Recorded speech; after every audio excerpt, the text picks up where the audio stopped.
Hello everyone, welcome back to Learn with SOS. My name is Steve Sebastian Osu, KNU State School of Business, and today I'm honored to walk you through critical thinking and emotions. We are going to look at the role emotive language plays in critical thinking. And before we get started, please don't forget to like, comment, and subscribe for more wonderful content like this, and also for the YouTube algorithm to recommend this video to a lot of people around the world. I believe you will do that. Okay, now let's begin the lesson. Language really plays a role in critical thinking, and in this video we're going to talk about two important uses of language that play a role in critical thinking. They are the cognitive content and the emotive content. The cognitive content is the message an argument conveys, while the emotive content is the emotions that an argument invokes in the audience. And as critical thinkers, we should be persuaded by the cognitive content, not the emotive content. So that means we should be interested or more interested in the message an argument conveys, that is the cognitive content, not the emotive content. Usually, the emotive content is meant to persuade or manipulate us without any justifiable reasons. So before we move on, we need to understand that there are two sides in every argument. The cognitive content, that means the message it conveys, and the emotive content, the emotions that the argument invokes. Don't forget, we are interested in the cognitive content. But in this video, we are going to familiarize ourselves with some of these emotive languages so that we can identify them and we will stop using them to win arguments.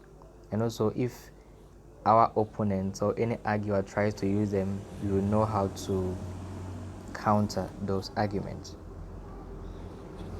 Now we are going to look at some words and phrases that are used to manipulate us by using the emotive language.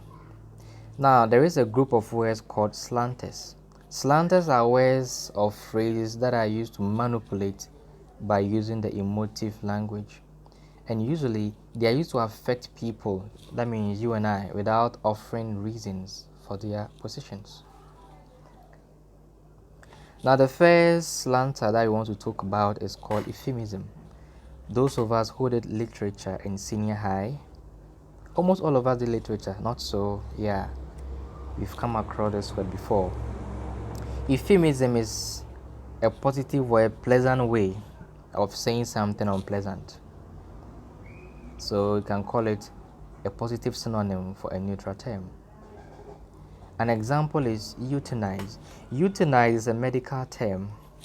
That is when you have a patient and his or her condition is deteriorating. The doctors have done all they could and it's not leading to anywhere. The person is suffering and in the end the person will die. So there is a way to end the person's life unanimously by the family members and the doctors. That is what we call euthanize.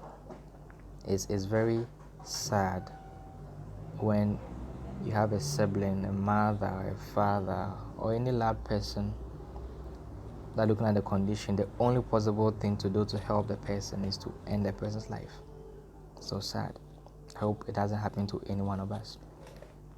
So a better way to say it is to put the person to sleep, because sleep connotes a positive feeling. These euphemisms are common in the military and a lot of advertisements. Now let's look at examples of euphemisms. Looking at their name sounds good, but their explanation will make you open your mouth in disbelief. Now let's talk about enhanced interrogation methods. Enhanced interrogation methods. This is normally used in these secret agencies like CIA, FBI. Enhanced interrogation methods are the torturing activities that is used to, solicit information from a victim. So if you watch movies, you see they will kidnap someone, they want a particular data or information from that individual, and that individual is playing adamant, so they do a lot of things to get the information. Sometimes they can even wrap a cloth around the person's face, pour water on the face, sometimes try to peel off the skin, sometimes trying to take the nail away, electrocuting the individual, hitting the person very hard. All these are what we call enhanced interrogation methods. Then we have collateral damage. Collateral damage simply means civilians that are hurt or that lose their life during a military operation. So it's like our lives don't really matter here. Sometimes if there is an operation, people will end up dying. They are all collateral damages. So in a way, you and I are collateral damages. That's why we need to be very careful. Then we have depopulated area. To depopulate means to deliberately reduce the number of people in an area. Just imagine. So when this COVID came, a lot of theories have come to say that it's a way to depopulate the world population. Yeah, so sometimes there are so many ways to depopulate an area. Then we have pre-owned. Pre-owned means second-hand, but you see, second-hand sounds so bad. So if you say pre-owned, it's a better way of saying that. So you realize that euphemism is to reduce the effect or intensity of a statement just to make you feel a little bit better. So you're using an emotive language. Yeah. The opposite is what we call dysphemism. That is, it conveys a negative attitude towards something. For that one, is very harsh. Just hit you right at the spot. Let's look at some examples. We have egghead, worm food, pig, cancer stick, etc. Let's talk about cancer stick. Cancer stick is a cigarette. See, it is something so harsh. Then worm food means a corpse or a dead body. Just imagine there was a war and most of your family members were displaced and someone came and told you, I saw your mom's, but she was a worm's food. See, look at the way it will hit you like a dagger to the heart. Egghead means someone deemed as too intellectual. So these are examples of dysphemism. For them, when you hear them, it really hits you hard. Then we go to innuendos. Innuendos implies something that is not said. It's like you are saying something indirectly, either your actions or trying to give clues for the person to guess what you are trying to say, but you don't want to say it directly. An example is in movies when a thief will enter a store and the thief will say, wow, just a wonderful place. I wouldn't want anything to happen to this store. But in the end, what will happen? He will mess up the store. That is an innuendo. You want to say something, but you want to say it in a couched way, indirectly. But that is really what you mean. That is an innuendo. Sometimes you want to insult someone, but you use an innuendo to insult the person back door. Yeah. There is a saying in Akan that if you want to insult your in-law, you eat hominy with him or her. In Chi, it's like ope wase edina temwa ena one ni di eto. When say When you are eating hominy, you smash it with your thumb, and that this sign is an insult in Akan language. So as you are eating and you are smashing the eto, you do this, you point it towards your in-law. Your in-law might think you are enjoying the hominy, not knowing you are insulting him or her. That is just, to make you picture what an innuendo means. And another form of innuendo is called apophasis. That is when you mention something by saying it won't be mentioned. An example: I am not saying you are stupid, but you should not have done that. You are not saying he is stupid, but you've said it. Mostly we do it. I remember the last time I told a friend, Charlie, I don't want to say your handwriting is illegible, but you should write a little bit better initially. But I said it. So we need to be very careful when someone is using an innuendo on us. Then we move to another form of slanter. We call it a whistler. A whistler or whistlers is a way of qualifying a claim to avoid criticism. So here, if you make a claim, you don't wait for people to come and punch holes in the claim. You already make it clear that your claim is not perfect, so no one should come and attack you. So there are some words that they normally use to demonstrate whistlers in an argument. For example, perhaps, it is possible that, there is a good chance that. So they are not certain about what they are saying. An example: this is an advertisement plan. By using our diet plan, you can lose up to 5 pounds in a month. Look at this word very well. You can lose up to 5 pounds. Up to 5 pounds. So that means, imagine you buy this, whether it's a supplement or whatever, and you don't even lose weight. You can't take them to court. You can't sue them because they said up to. That means from 0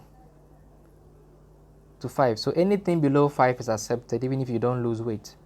So you see, they have punch holes in their advertisement or their claim. That is a whistler. Then you move to downplayers. As the name connotes, downplayers are words that make something seem less important. They try to reduce the significance of the argument or the statement you are trying to make. They use the words like merely, so-called.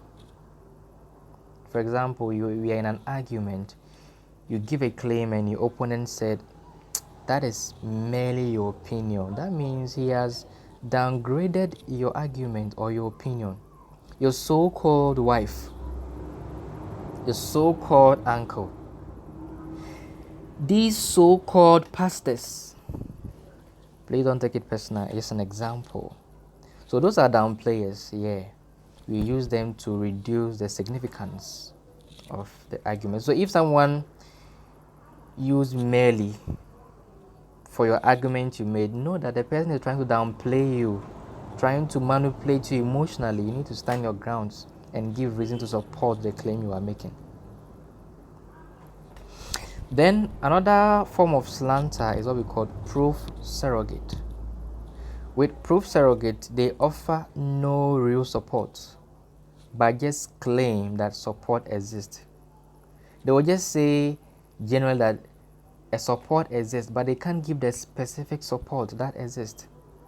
They mostly use words like studies show that, and it is obvious that.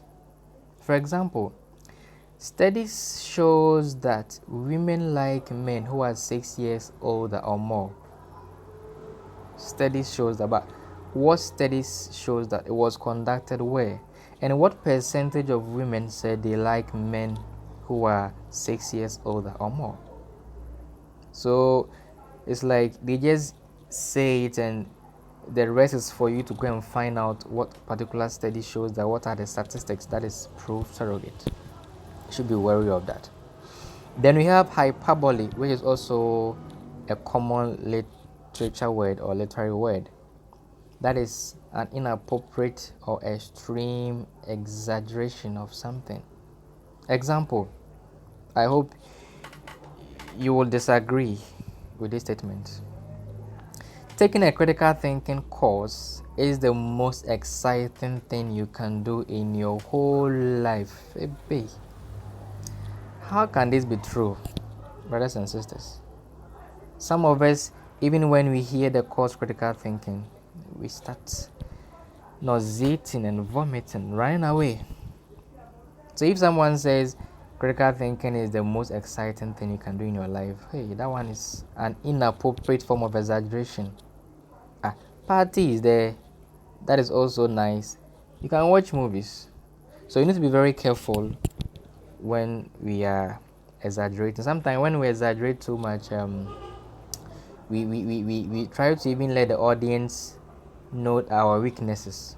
They try to even think of the proper way of putting the argument. Then we have amphibole. Amphibole is just like ambiguity in normal English. Yeah, but amphibole is a little bit complex. Amphibole is the use of a word or grammatical structure to confuse or mislead an audience. So amphibole is used intentionally to confuse our audience. It generally results from faulty sentence structure.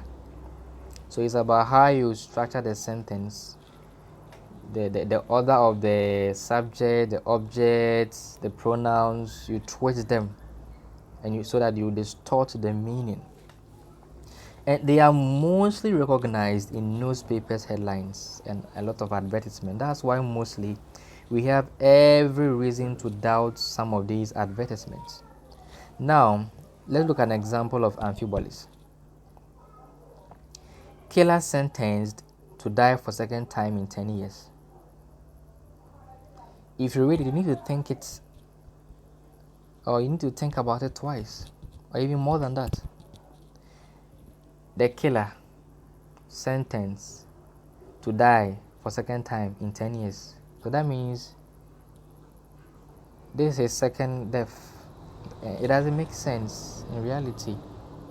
So you see, you can correct this thing. So that means that this killer is sentenced to death, not die, for the second time in 10 years. Now the second one, juvenile court to try shooting defendant. So right now the courts are using guns, so the moment someone takes you to court, they shoot you. But that is not the idea. So they are trying. It's like a trial. So it's meant to confuse you. When people read this case, don't you think people will start running away from court? And the last one, save soap and waste paper. Save soap and waste paper. So that means soap is more important than paper. That is not the meaning. This is not what I want to say. We can just correct this amphibole by putting a hyphen between the waste and paper. And that would be save soap and waste paper. Waste paper can be, let's say, a toilet roll or a tea roll. So as we are saving soap, we should also save waste paper. So it's save soap and waste paper.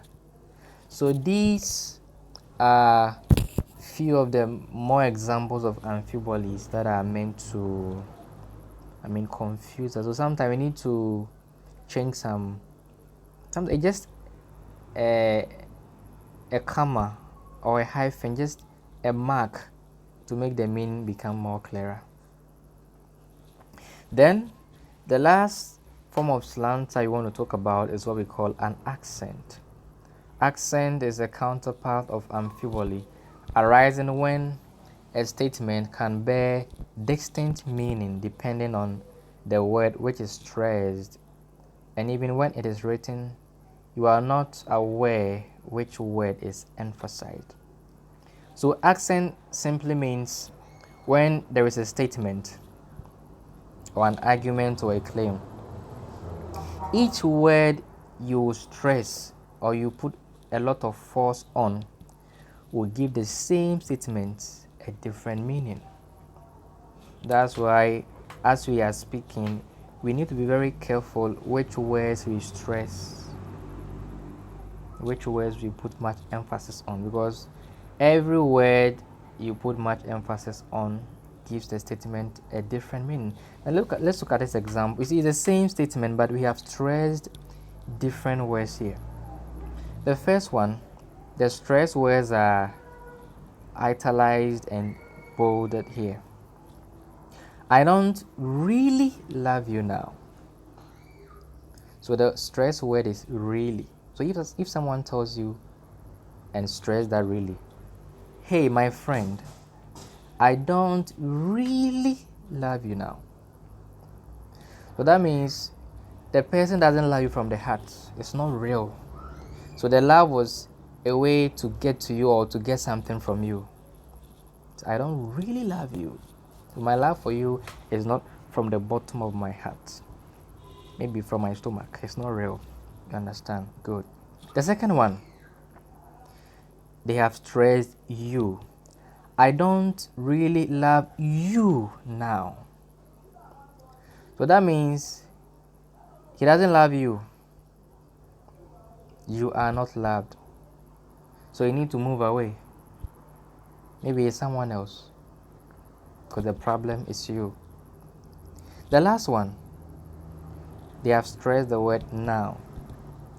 I don't really love you now. Talking about time. So that means you are loved, but you are loved, but currently you are not loved. Maybe the person is busy.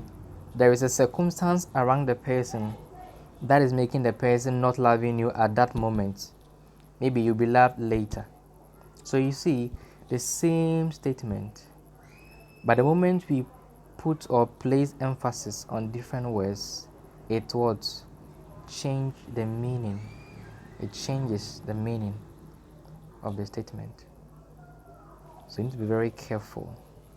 So an arguer can stress really in the first claim and stress another word within the same claim, just to confuse you.